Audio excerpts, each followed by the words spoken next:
Nandito ako sa Nobu, oh. Kahanap ako ng ng tsinelas. Tapos, tsinelas. Bibili ako ito.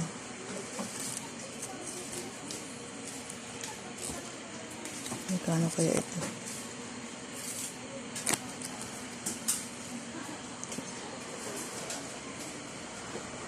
Mga tsinelas, eh.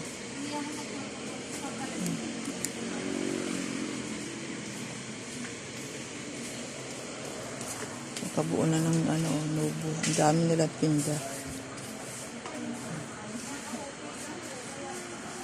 Kasi nasasakitan ako ng pero yung apo ko bibili ako ng tsinelas. Okay.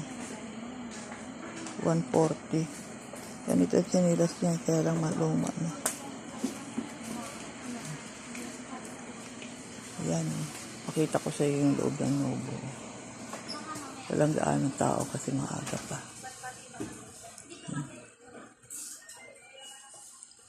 Maganda itong rubber shoes. Pambata. Pwede ito panta na eh. Na rubber shoes. Mura lang rubber shoes sila. May nabili nga ako noon eh. Hanggang ngayon di ko pa nagagamit. Ilang years na. 100 lang bili ko nun. Wala siyang price. Ito to 200.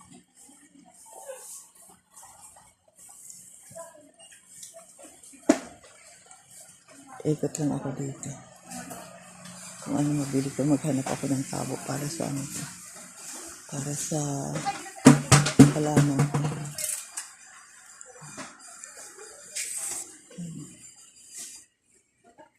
Yung mga bumibili.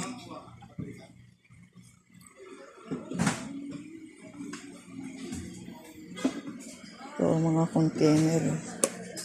Pang to, pang juice. Maganda siya. 20 pesos lang. Ano naman to? Pwede ito magtagal. Kasi hindi naman siya disposable. Ito maganda. Hindi siya disposable.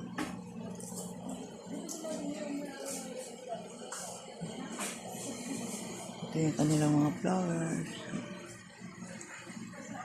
Flex ko lang kayo sa mga paninda nila. Dami nilang stock. Yung damit nila, oh. Ito yung mug. Plastic. Ayaw ko ng mga plastic. Kasi alam mo kung bakit. Hindi advisable na gagamit ka ng mga plastic. Kasi may mga toxic yun. Yun.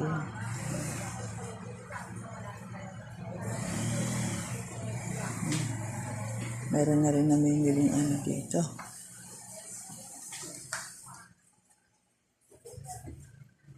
Lang tayo ha.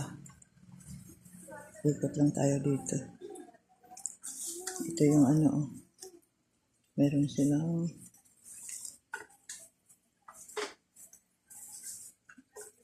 carpet.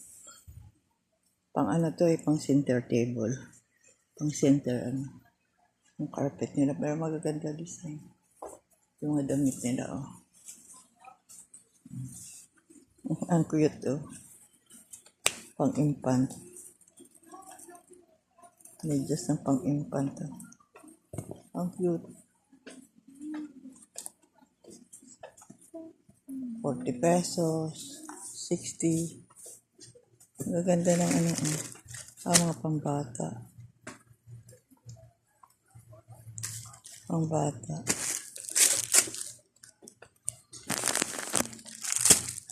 Ito yung mga utensil. Kaserola. Ikot ko lang kayo dito sa kanilang paninda. Ang dami nilang stock na yun. Ito yung ganda itong tray. Pwede yung lagyan ng pang spicy at saka prutas. Pwede mo ilagay dyan. Ito by set na.